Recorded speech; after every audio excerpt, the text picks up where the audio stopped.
Good morning. I'm honored this morning to introduce Carol Meyers as our main speaker for this semester. And let me give you, please, some details about her. So Carol Meyers made her bac degree at Wellesley College, and then her master and PhD degree she received from Brandeis University in 1975. After teaching in different parts of the world and in the United States, she is right now a holder of Mary Grace Wilson Professor of. She's a Mary Grace Wilson Professor of Religion in Trinity College of Arts and Science at Duke University. And this semester, we are privileged to have her here as a holder of McCarthy Chair at the PBI.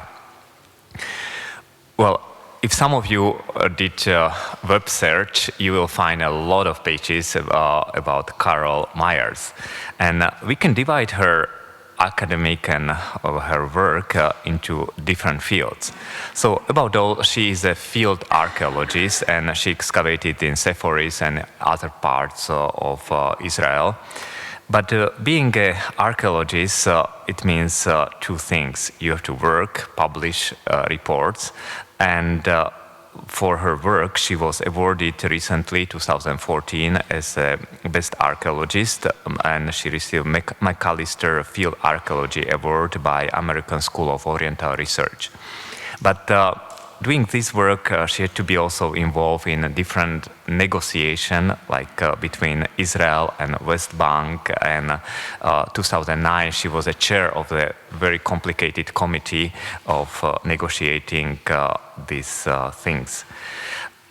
Similarly, her publication is about in archaeology. So she published on Sepphoris, on synagogues and Jerusalem Temple, but also on the Bible. She published a monograph on Exodus, published by Cambridge University Press.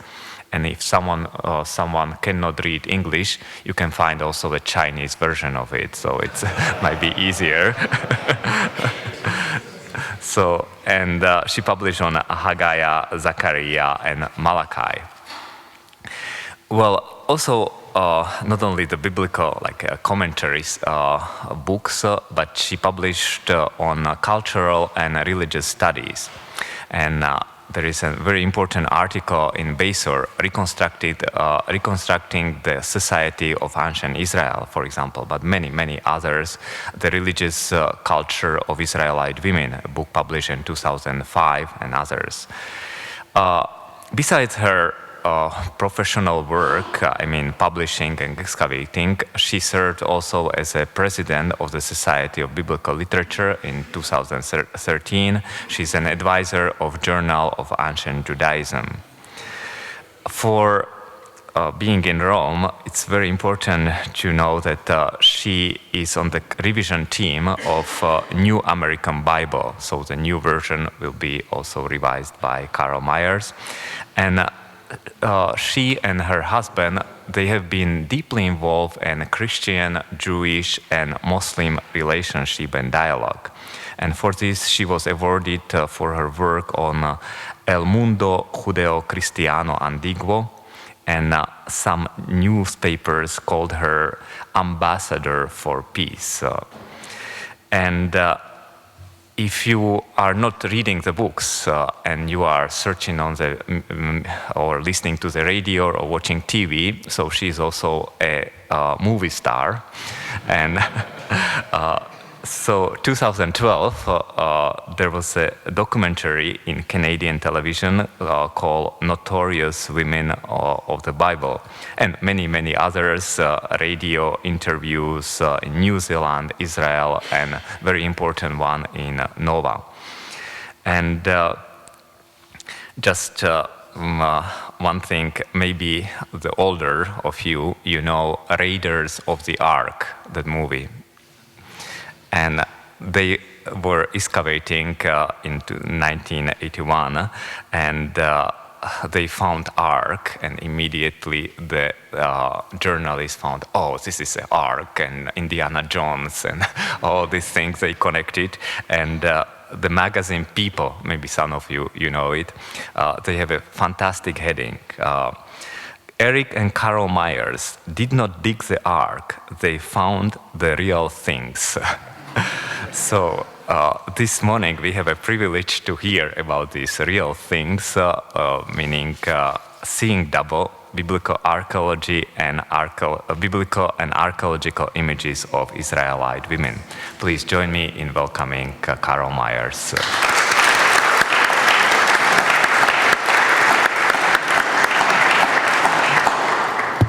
Now it's on, right? Thank you so much for that lovely introduction. You really dig up a lot. Dig archaeology when you Google around on the internet. Now, scholarship concerned with gender in ancient Israel invariably notes the androcentricity of the Hebrew Bible. Its diverse materials were written mainly by and for men, and elite men at that.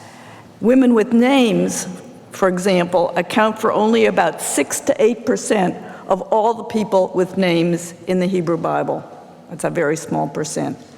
So clearly there is an enormous gap in the Bible, the Hebrew Bible, between the attention given to men and that given to women.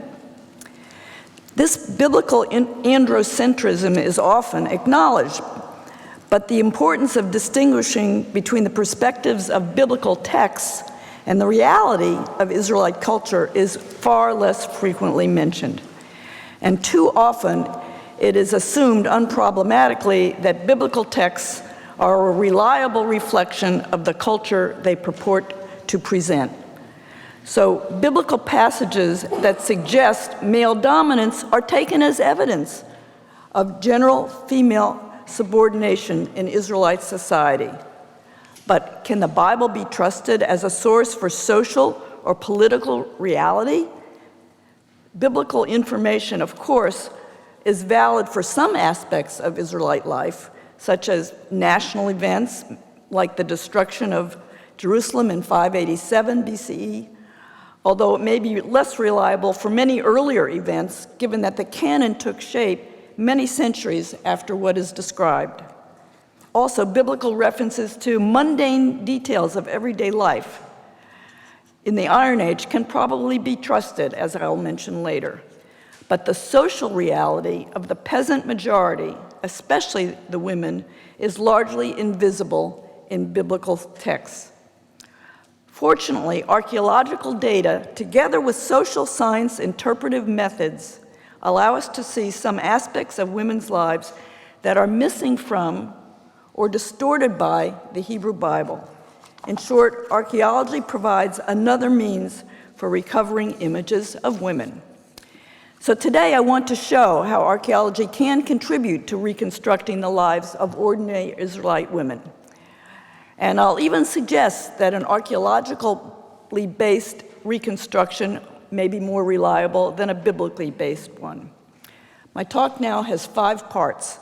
First, I'll begin by showing that there is a disparity, at least with respect to women's lives, between the Bible as an authoritative text and information from other sources, that this disparity for the Bible is not uncommon. As a matter of fact, there are analogies in other cultures, and I will give some examples. Second, I'll turn to archaeology as a source. And it's not as easy as you might think to use archaeological materials to learn about ordinary women, or men probably. There are serious difficulties in obtaining relevant data because of how sites are chosen to excavate and how the materials are published, and I will explain all of that. Then in part 3, I'll deal with a methodological issue. How do you extract information about people from inanimate objects and structures? So I'll describe the interpretive procedures that are necessary for using archaeology to recover women's lives. In part 4, I'll give some examples of archaeologically based images of Israelite women. And then finally, in part 5, I'll have some concluding comments on the divergent images, textual and archaeological, of Israelite women. Part 1, official sources versus other sources of information, not just archaeology. A striking example of the difference between official documents and other sources comes from a small Coptic community, Jama, in southern Egypt.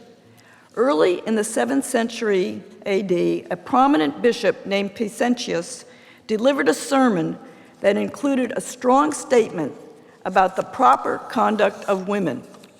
His exhortations, preserved in manuscript form, were in keeping with negative views in the theological literature of his day about women as secondary and inferior derivations of men. Pacentius talked about women covering themselves, refraining from conversation with men other than their husbands, and he counseled men to control the behavior of their wives. But other sources tell a different story. Early 20th century excavations at Jama uncovered a trove of papyri containing thousands of legal and economic documents, letters, lists, and brief narratives. Examination of these documents has revealed that the daily reality of the women of Jama was distinct from the bishop's theological pronouncements. Women were active businesswomen in the community, participating fully in the economic and legal life of the community and its surroundings. Now, was this disjunction between the official viewpoint of the bishop and other Coptic clergy and the lived reality represented in these other documents, was this unusual? Or is this the kind of difference often the case? Does this example suggest that biblical images of women may conflict with information derived from archaeological research? As it turns out, the Jama example is not unusual. The difference between formal statements and customary behavior has been documented by cultural anthropologists, by historians, by Assyriologists, and classicists. And I'll give some examples. First, anthropologists. Examples come from studies made in the early, mid, and 20th century by ethnographers studying societies relatively untouched by modernity.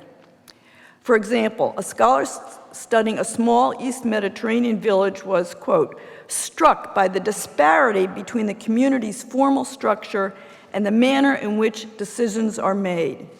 She pointed out that the variance between the ideal and the real is so great that local political life bears very little resemblance to what a reading of the official laws and codes would imply. Similar ethnographic reports have led some anthropologists to call this kind of disparity the myth of male dominance. Historians have noted a similar phenomenon. For example, a study of women's authority in 16th century Spain reports very important differences between the representations of women in religious and philosophical texts and what is known from other sources about actual Spanish women of the time. Also, this divergence between laws and social reality has been discovered in a study of Elizabethan England, 16th century.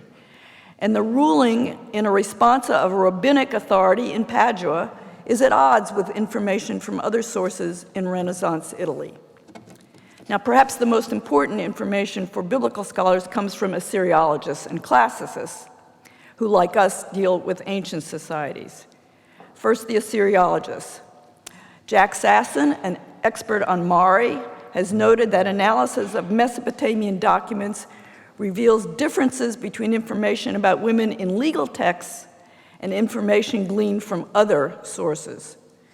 Similarly, Jean Bottereau remarked that, quote, copious archives allow us to see that women's ordinary daily life was quite different from what you might expect looking only at the legal documents.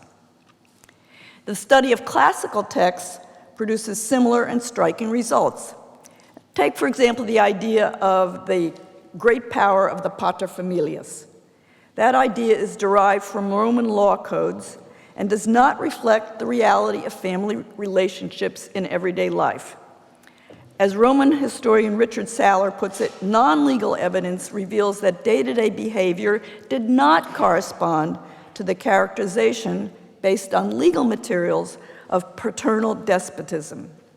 And another Roman historian emphasizes that information from legal texts did not constitute a sound basis for understanding actual practices.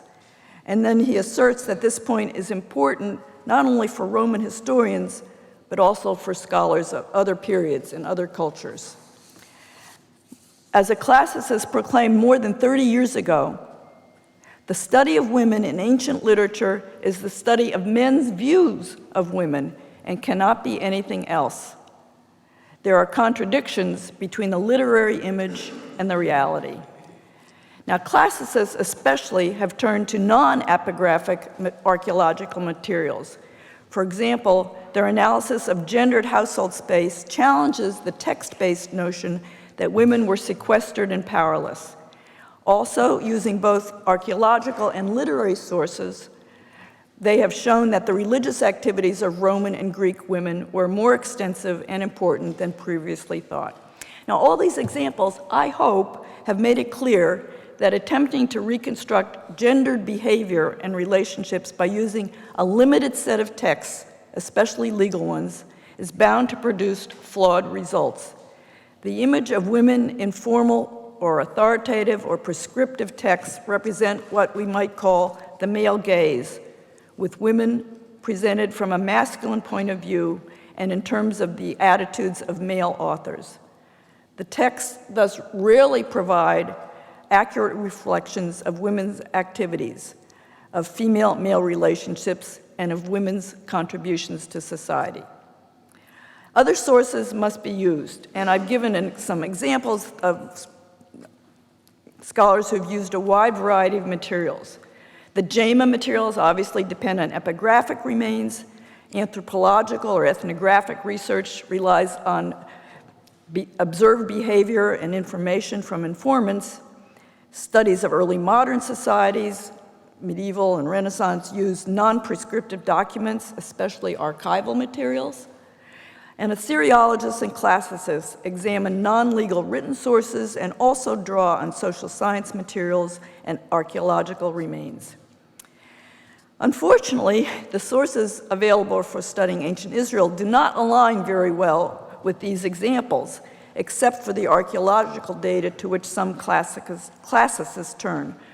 We have no Israelite literature other than the Hebrew Bible, and epigraphic remains, inscriptions, are rarely relevant to gender issues.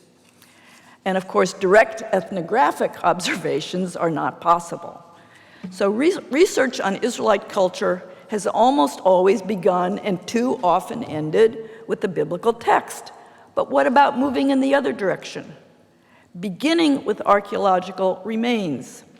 Indeed, an archaeologist dealing with Iron Age Israel recently declared that beginning with archaeology can significantly change many of the preconceptions regarding various aspects of Israelite society that are based on written sources, and even raise new issues that would not have been discussed at all without the emphasis on archaeology.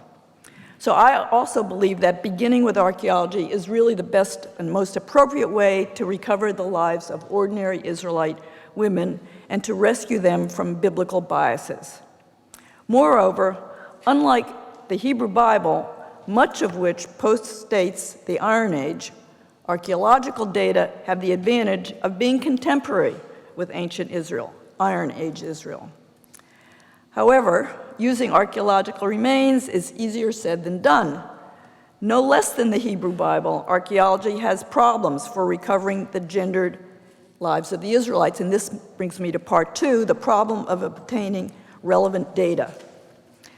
Locating relevant data is very challenging because traditional modes of excavating sites and publishing the results have not always been amenable to providing information about ordinary folk, especially women.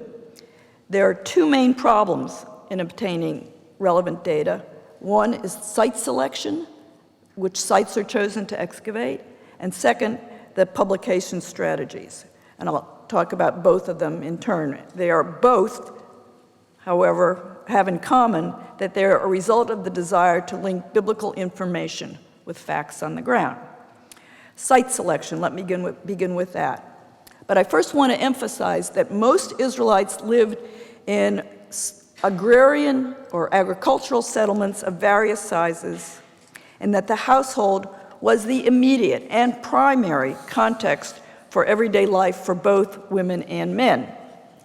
In many ways, the Israelite household was like the household in most pre-modern agricultural societies, which a journalist recently called the household many institutions in one convenient package. The household was a place of business, she wrote, of relentless activity where everyone in the family worked in the family economy.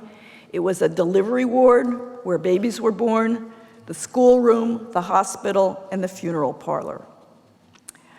Like the household in pre-modern agricultural societies, the Israelite household was all these things, the basic and most numerous unit of society.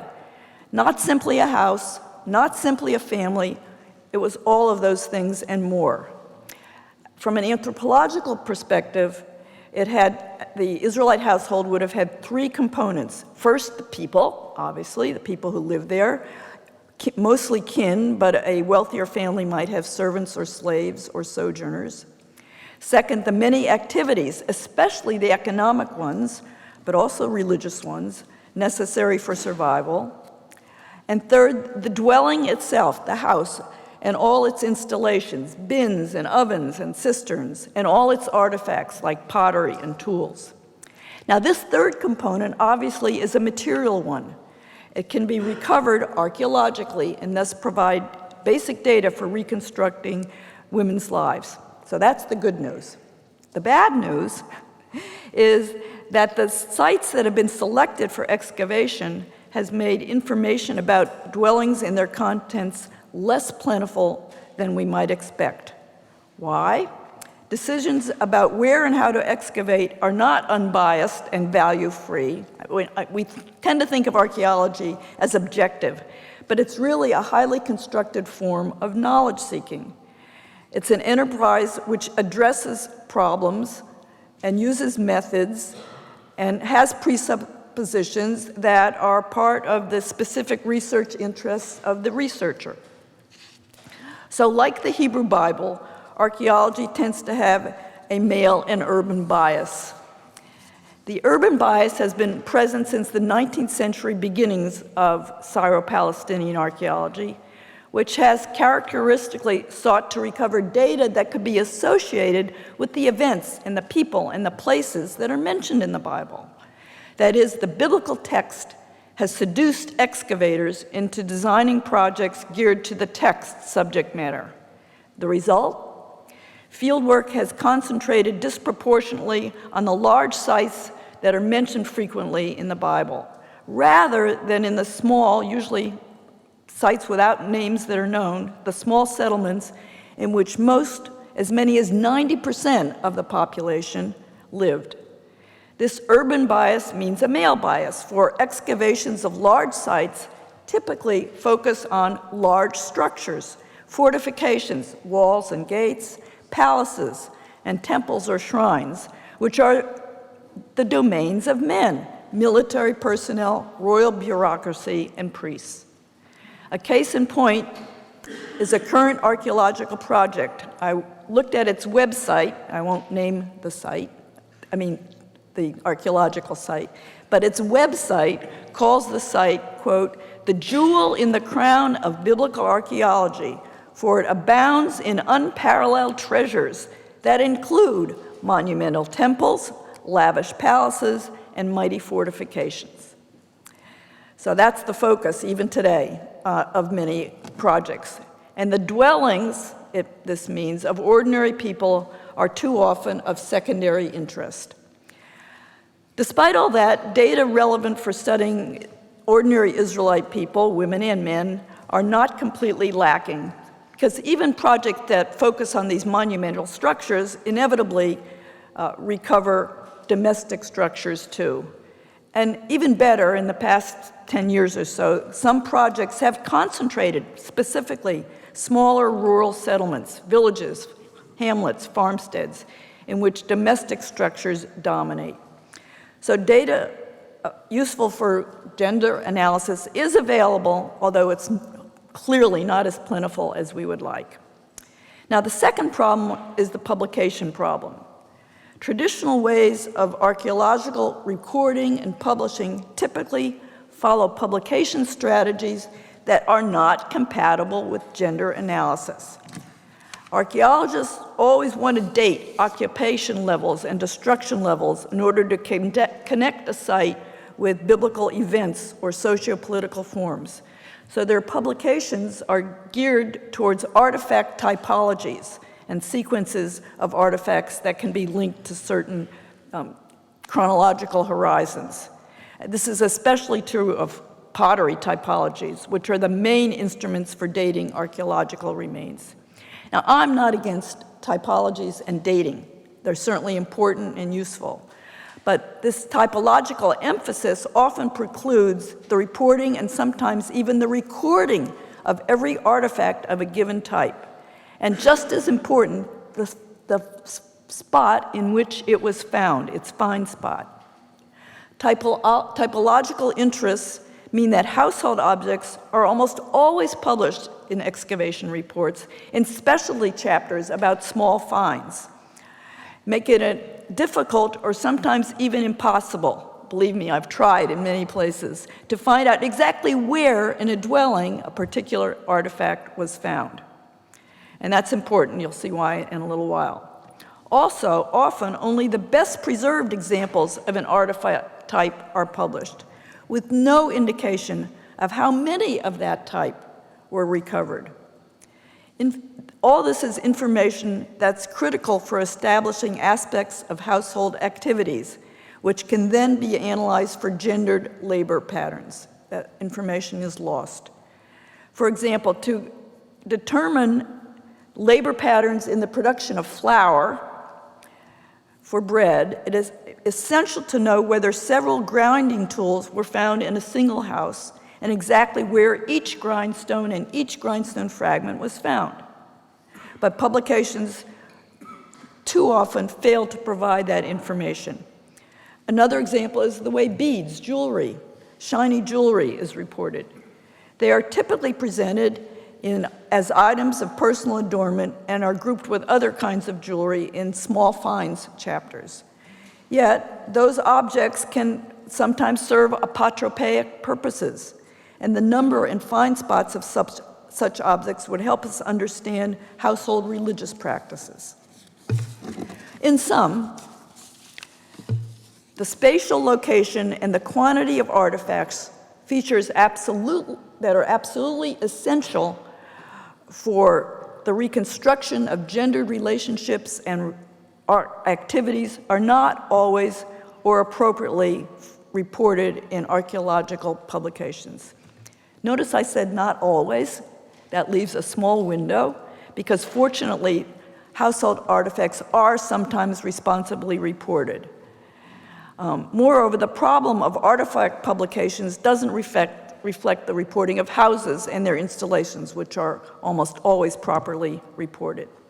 So altogether, even though the data is somewhat scanty, I think that we do now have sufficient archaeological materials available for reconstructing women's lives. And that brings me to part 3, which is the methodological issue, how to interpret the data. Archaeologists dig up things, objects, not people.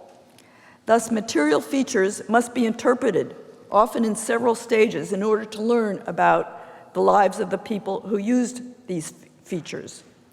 The function of objects and installations and the gender of those who use them must be determined in order to identify women's activities.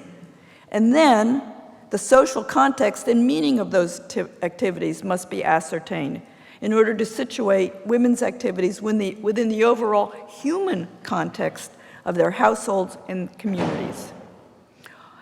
All these require interpretive processes, and these processes require a comparative or analogic process using ethnographic data. That is, data from observable groups are used to understand the material culture and related behaviors of past groups. This use of ethnographic analogy is called ethnoarchaeology, which emerged as a distinct subfield of anthropology and archaeology in the middle of the 20th century. When ethnoarchaeology is used to understand women's lives in particular, it's sometimes called gender archaeology or gender ethnoarchaeology. Now, this comparative approach is really a powerful way to use material culture for the study of gender. But it must be used judiciously, for ethnographic analogies, as I'm sure you realize, are hardly perfect.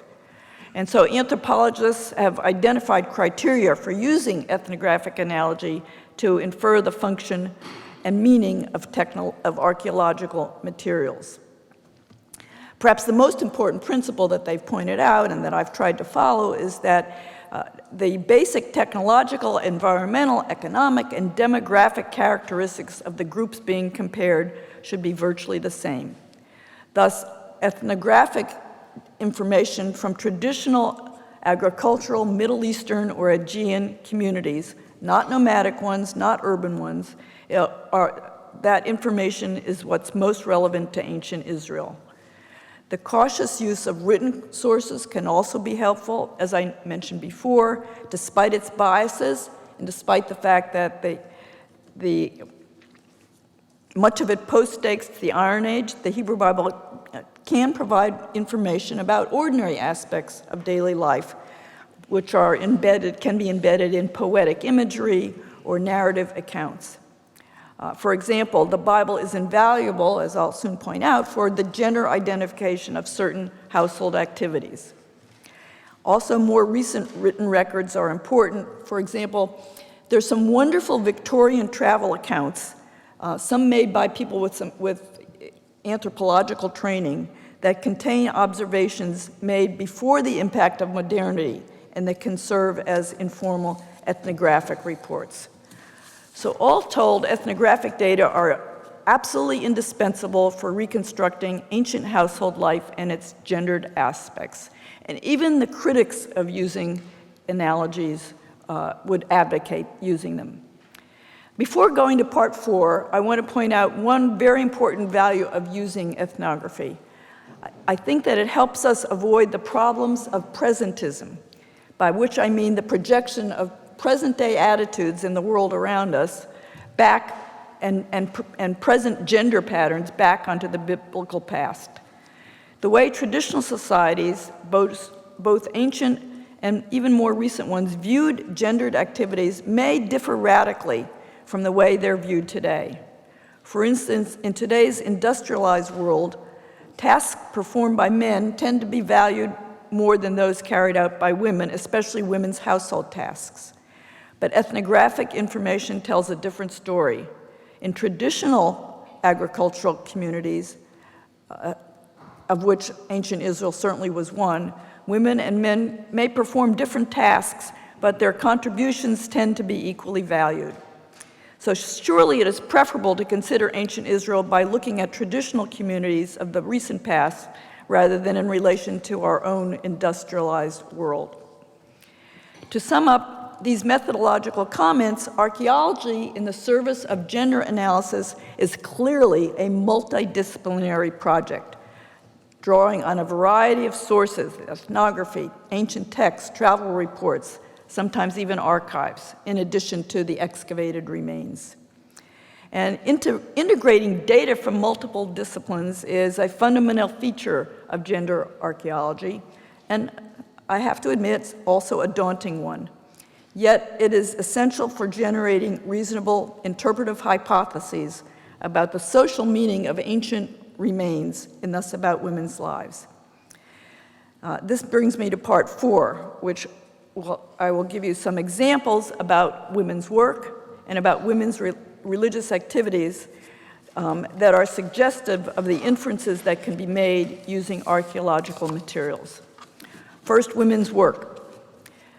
Determines women's household task means studying the artifacts and installations of everyday life. And as I already emphasized, it has several interpretive steps. The first step is establishing the function of an object or an installation itself. and this is the easiest part. Bread production was a basic economic activity in household life. And fortunately, many of the materials related to making flour and baking bread have survived in the archaeological record. Oblong basalt objects are identified as grinding stones used to convert grain into flour. And circular sherd-lined clay installations about this big around are recognized as bread ovens. Such identifications may seem intuitive, but they're actually made by analogy with similar artifacts or installations that are observable in pre-modern cultures. The kind of bread ovens that were used in ancient Israel, for example, are still used in many places in rural Turkey, Syria, Jordan. Another important aspect of the household economy was textile production. Ethnographic analogy, as well as depictions in ancient art, have identified several relevant archaeologically recovered items. Small conical objects are identified as spindle whorls for spinning thread. Donut-shaped stone objects or ceramic objects are identified as weights for looms for weaving materials. And very thin bone or ivory objects with a point at one end are needles. These artifacts were used to produce thread, cloth, and garments. So we've identified the objects. The next step is gender attribution. Who used these objects, men or women? The physical remains themselves do not indicate the gender of those who use them. Are men or women using the grindstones, the ovens, the textile tools?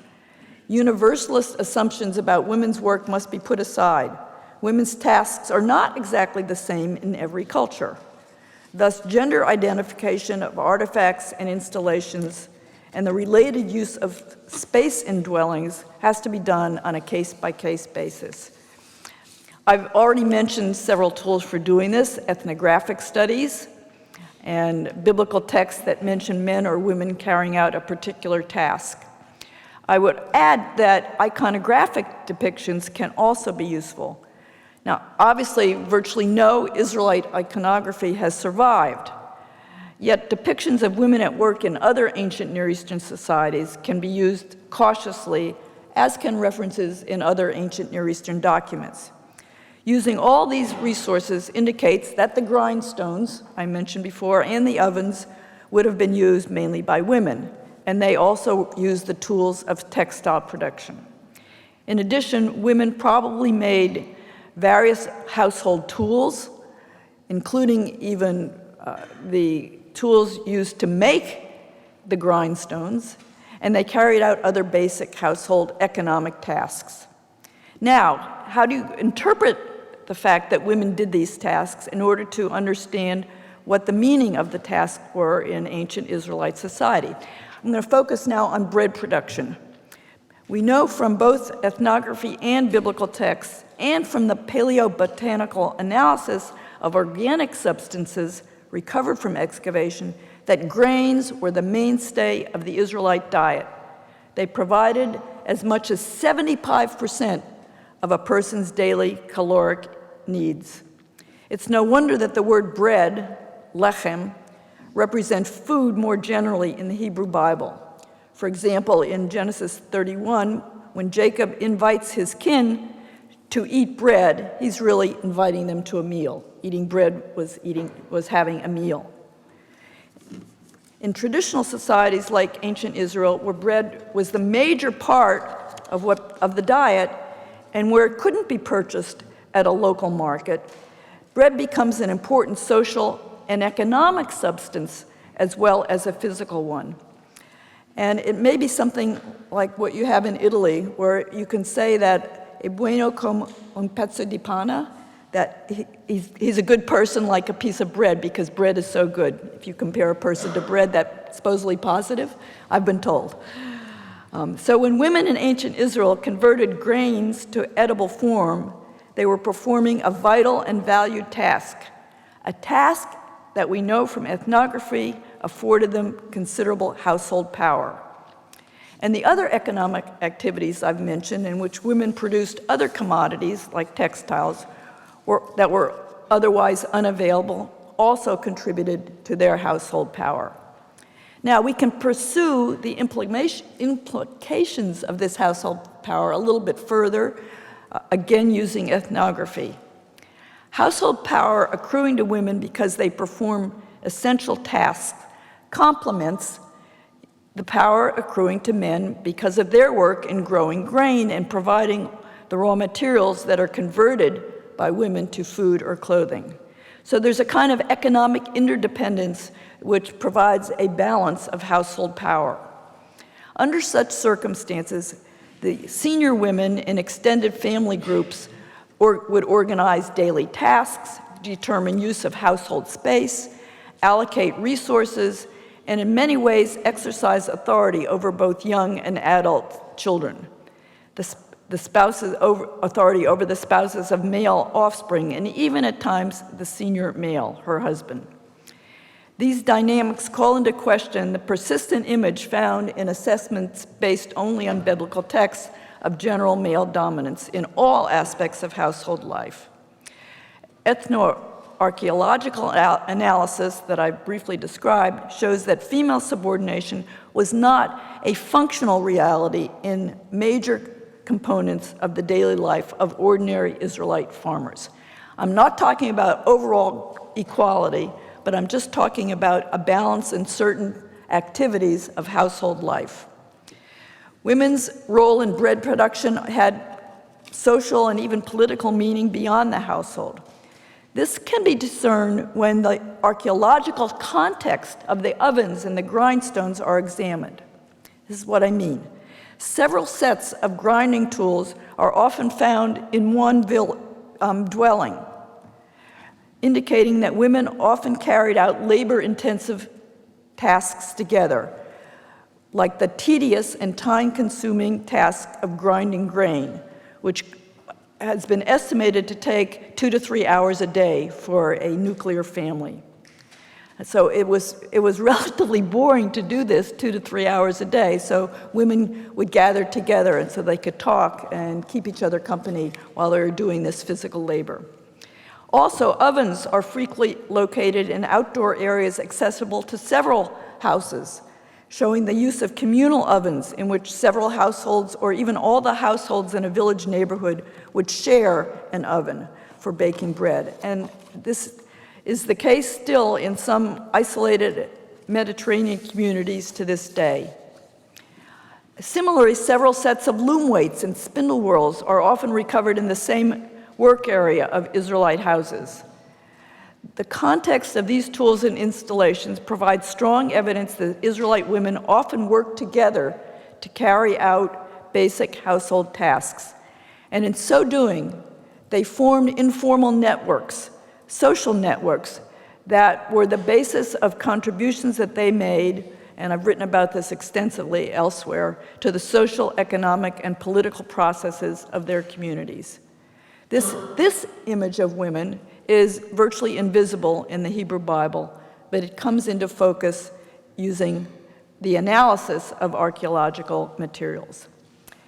A similar set of interpretive processes suggests an important role for women in the religious life of the household. These religious activities, household activities, included life cycle events, birth, marriage, and death, as well as weekly, monthly, and seasonal agrarian festivals. Because of the prominent attention played in the Hebrew Bible to the national cult, the temple and the tabernacle, and its male priests, household religious activities are barely visible, and those of women even less so. Yet household practices were the primary and most common aspects of the religious lives of most people.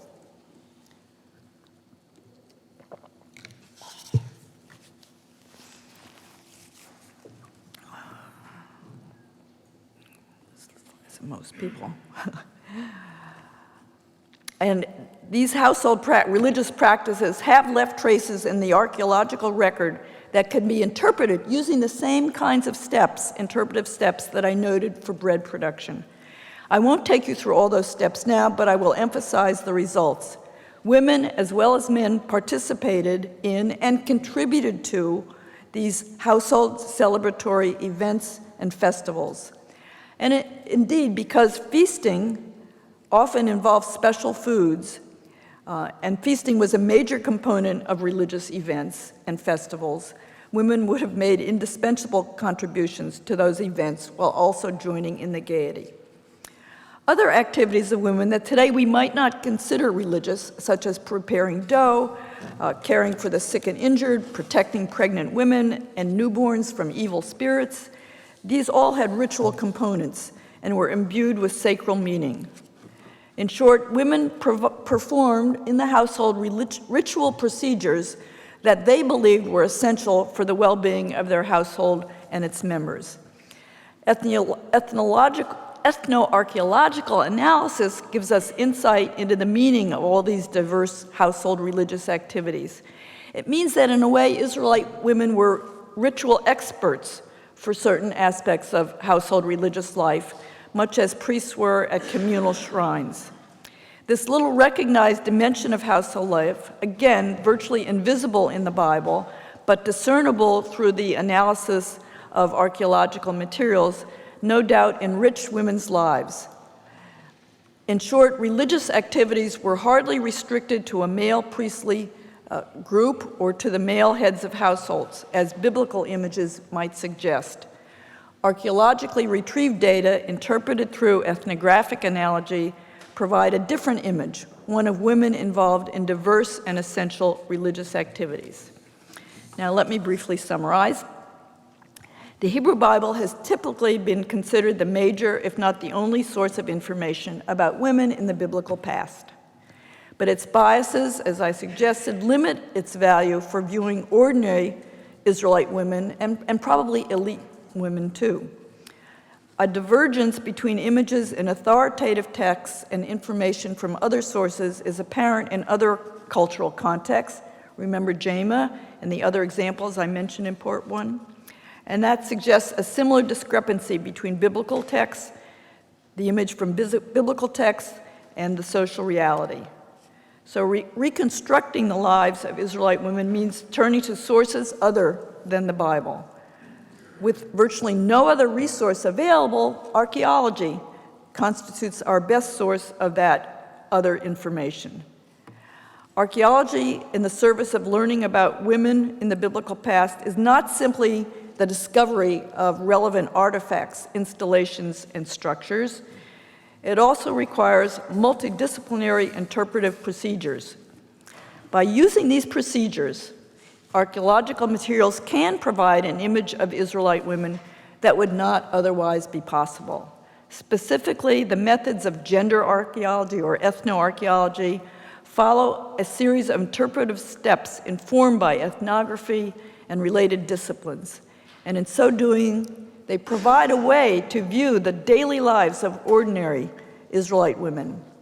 The image made possible by using material culture indicates that the textual image is not the only image or even the most representative or most reliable one.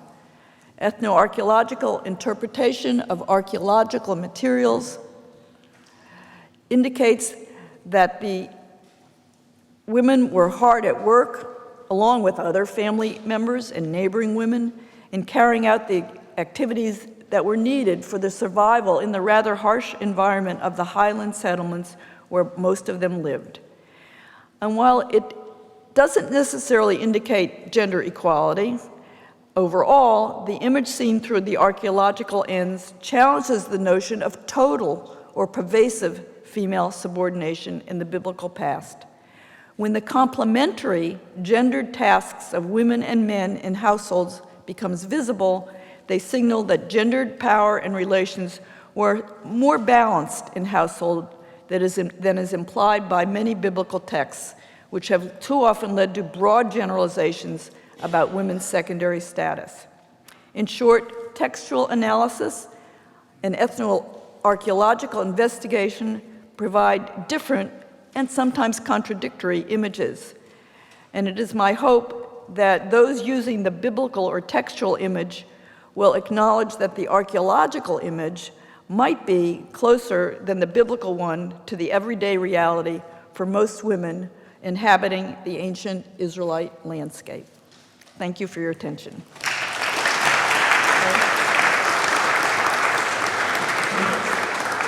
We have some discussion? Be happy to have some discussion. So thank you very much for inspiring talk, and now we have some time for questions. I'm sure that it raised several question marks and ideas, because this kind of approach is not always taught here at the Biblicum, because we focus very much on the text. So please, would like to ask a question or comment. So here, Gianto. Just a curiosity. Now, comparing to other societies a bit outside of the Palestine area, like talking about the Elephantine archives, and also the Samaria, we find a lot of documents showing the role of women, even women, important women. That's it, just one. I don't think that's on. Can you all hear what he's saying?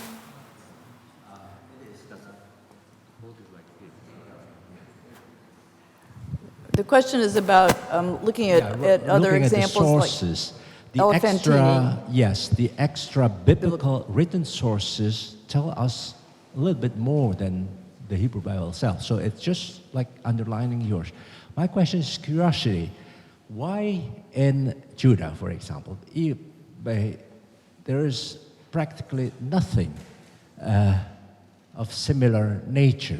No documents, no epigraphical materials that show, explicitly the roles of women, like those documents that are also about Jewish people, about Israeli at certain points. Is there some kind of purge before?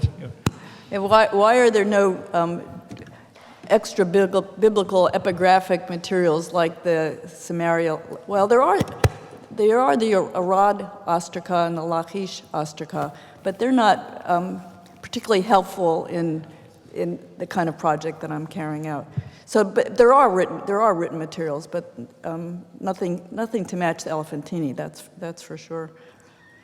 And Samaria, actually, the Samaria letters are really interesting because two of the names there are the same as the names of two of the daughters of Zelophehad in the Pentateuchal accounts of the problem that arose when the daughters of Zelophehad came and said, we need to inherit land because we don't have any brothers.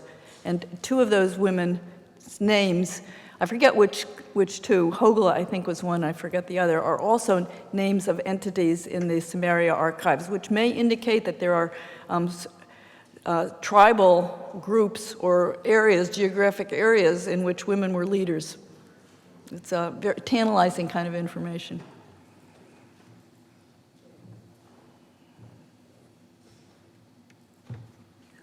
You have a question?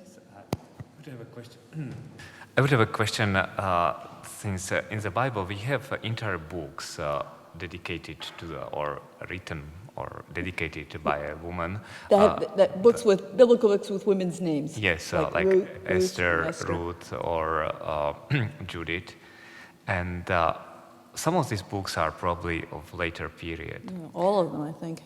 And so, if you look at the archaeological results or the data we have from the earlier period, when we have mostly women are not present in the Bible, and in the later period when the women are present in the Bible, is there any difference in the archaeological artifacts comparing, for example, Persian or Hellenistic period with Iron Age period about the women? I can't really answer that question because I have not come across relevant archaeological materials from the Persian or later period. So it's not clear why we have these books in the later period that come from with the name of a woman.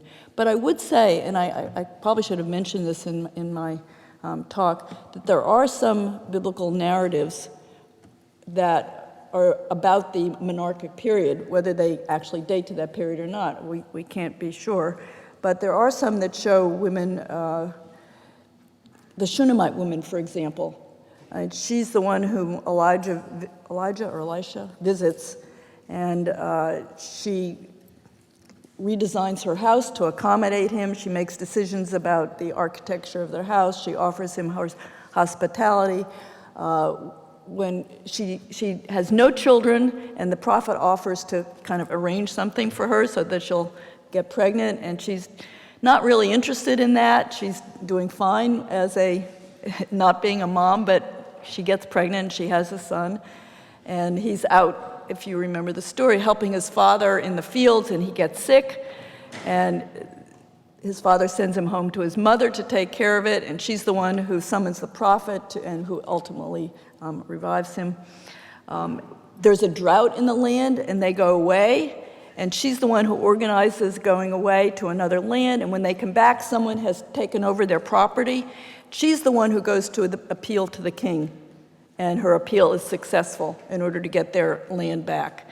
So the authoritative role of a woman in the household actually is evident in a biblical narrative in the Book of Kings that purports to reflect the period of ancient Israel in the Iron Age. And there are a couple more examples like that, which I think are too often overlooked in this regard. That wasn't an answer to your question, but I thought I could just slip that in anyway. Thank you very much for your brilliant insights into this ethnographic question. I'd like you to illuminate two texts for us. One would be Rebecca makes the stew for Jacob, but Esau makes the stew himself. So you have that woman. And then also the interesting, in terms of the table, the cooking and the banquet, when the three individuals come to Abraham, Abraham deals with the animal and Sarah deals with the dough and the bread. Just some thoughts on that. Well, the Rebecca story and the making of the stew, I really don't know what the kind of cultural background of that is. She makes the bread. She makes the stew for Jacob, right? Oh, right. He has to make it himself. Those are problematic stories in terms of what kind of social context they represent. And Esau is depicted as the kind of more pastoral, more nomadic person, and there may be different life ways and practices that go with that are different from agricultural-based ones. And so I haven't looked into that, but that strikes me as that might be some way to understand that difference. But it may be a whole setup in order to have the outcome of the story and the favoring of one over the other work.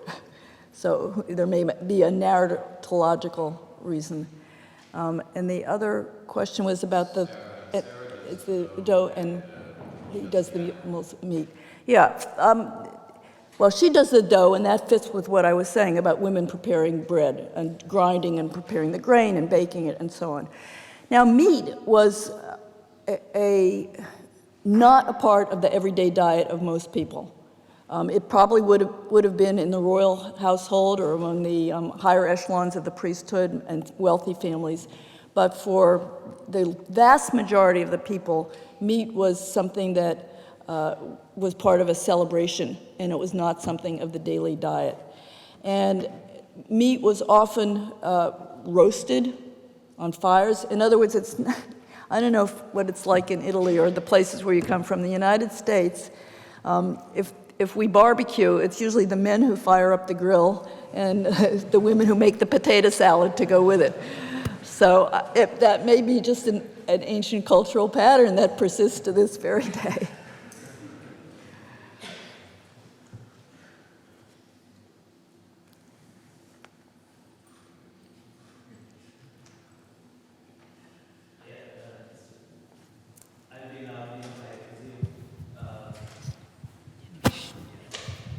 What about the royal household?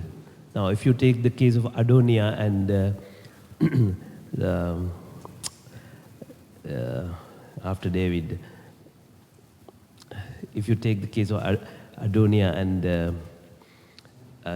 Solomon, there was probably a coup in the royal household, and perhaps Bathsheba was involved.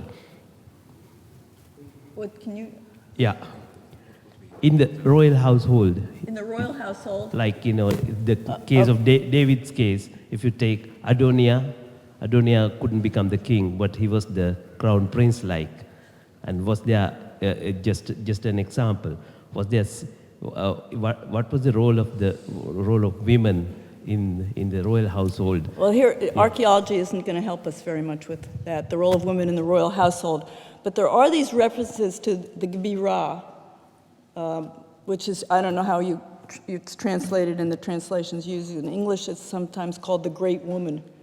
And there are a number of, not all the kings, but some of the kings, it's mentioned that they have the Gebirah is present and seems to have some role in the politics or even the religious life of the palace and in determining which of the sons becomes heir to the throne. So that's a textual clue of some. By the way, I don't think, except maybe in the book of Esther, which has this Persian setting, I don't think there's a word for queen in the Hebrew Bible. The contemporary Hebrew word malkah, I don't think is a biblical word.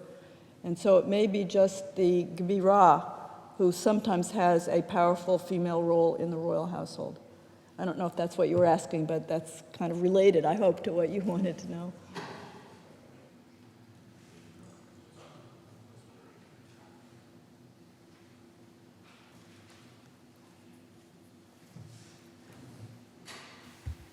Okay, so thank you very much for answering the questions and for being with us. And I hope you will enjoy your being in Rome. Thank you very much.